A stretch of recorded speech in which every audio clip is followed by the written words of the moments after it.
अयोध्या में उत्तर प्रदेश कैबिनेट की अहम बैठक हुई। बैठक खत्म हो चुकी है। उत्तर प्रदेश के मुख्यमंत्री योगी आदित्यनाथ बैठक के बाद क्या कुछ कह रहे हैं वो आपको सुनाते की व्यवस्था की गई है।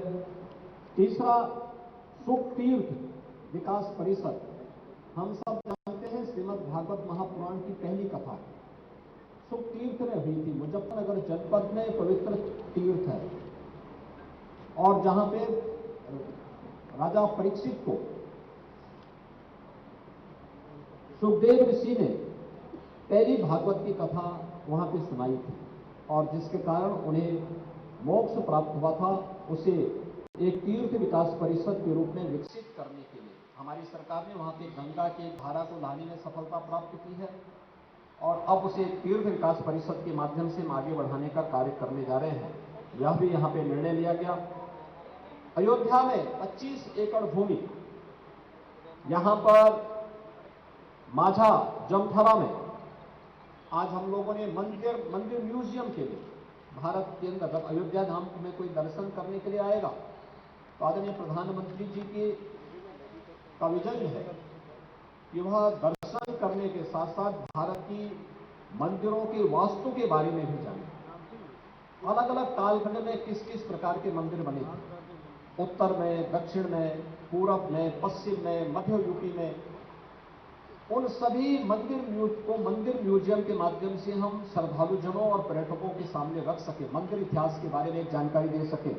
इसके लिए 25 एकड़ भूमि उपलब्ध करवाने की व्यवस्था का प्रस्ताव भी कैबिनेट ने यहां पर पास किया है। अयोध्या में अयोध्या शोध संस्थान 1986 में स्थापित हुआ था। इस दौरान पिछले 6-7 वर्षों में शोध संस्थान ने काफी प्रोग्रेस की। अब सरकार ने निर्णय लिया है कि इसके स्थान की स्थिति बहुत सीमित है। इसका विस्तार देते हुए इसे अंतर्राष्ट्रीय रामायण और वैदिक अंतर्राष्ट्रीय शोध संस्थान के रूप में स्थापित करने के का निर्णय लिया गया है। एक विस्तृत लैंड लेकर के हम वहां पे इसको एक अंतर्राष्ट्रीय शोध संस्थान, जिसमें रामायण, भारत के अंदर रामायण से जुड़े हुए विभिन्न प्रकार के जो कार्यक्रम हैं, भारत के अंदर दुनिया के विभिन्न देशों में भी भगवान राम की कथा गई है, वैदिक ज्ञान की परंपराओं से दुनिया जुड़ा हुआ है। उन सबको जोड़ते हुए एक विस्तृत अंतर्राष्ट्रीय शोध केंद्र की स्थापना हम रामायण और वेद दोनों पर यहां पर करेंगे, उसका भी निर्णय यहां पर लिया गया है। इसके अलावा हाथरस में, ब्रजद्वार देहरी हाथरस में एक लक्खी मेला लगता है दाऊजी महाराज की स्मृति में। भगवान श्री कृष्ण के जो बड़े भाई थे बलराम जी, उनकी स्मृति में मेला लगता है। इसका प्रांतीयकरण करने का निर्णय लिया गया है।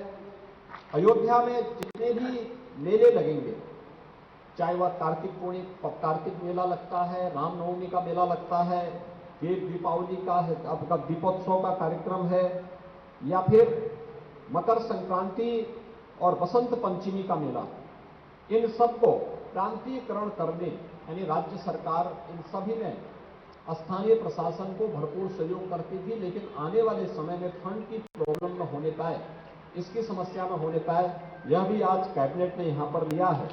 इसके अलावा अमृतसर बुलंदशहर में कार्तिक पूर्णिमा का गंगा स्नान का एक बड़ा मेला लगता है, इसका भी प्रांतीयकरण करने का निर्णय सरकार ने लिया है। इसके साथ ही काशी में देव दीपावली के कार्यक्रम को आगे बढ़ाने के लिए उसको भी प्रांतीयकरण करने का निर्णय सरकार ने यहां पर लिया है।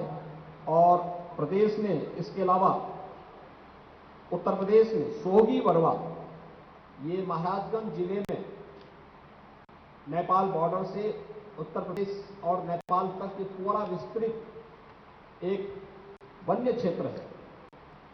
इस पूरे क्षेत्र में इको टूरिज्म को बढ़ाने के लिए पर्यटन विभाग को वहां पर राज्य सरकार की जो लय है उसे उपलब्ध करवा के, जिससे वहां पे आने वाले पर्यटकों के लिए हम लोग बुनियादी सुविधाएं दे सकें, इसके लिए भी निर्णय आज की कैबिनेट ने लिया है। प्रदेश के अंदर 4 यूनिट स्थापित करने के लिए राज्य सरकार का निर्णय है महिला स्वयंसेवी समूहों को बड़े पैमाने पर पोषाहार की योजना को उसी जनपद में प्लांट लगा करके, विकासखंड स्तर पर प्लांट लगा करके क्वालिटी फूड की सप्लाई हम कुपोषित बच्चों को, धात्री महिलाओं को और कुंवारी कन्याओं को उपलब्ध करवा सके। इसके राज्य सरकार एक वायबिलिटी गैप फंड, जब तक वे आत्मनिर्भर नहीं होती है एक निश्चित सीमा के लिए, हम लोग उन्हें राज्य सरकार के स्तर पर सपोर्ट करेंगे। इसका निर्णय भी सरकार ने लिया है। और ड्रोन पॉलिसी के तहत ड्रोन आज बहुउपयोगी हो चुका है। फोटोग्राफी, वीडियोग्राफी के साथ साथ एग्रीकल्चर के क्षेत्र में भी और अन्य तमाम क्षेत्रों में इसका उपयोग किया जा रहा है। सुरक्षा एजेंसियां भी इसका उपयोग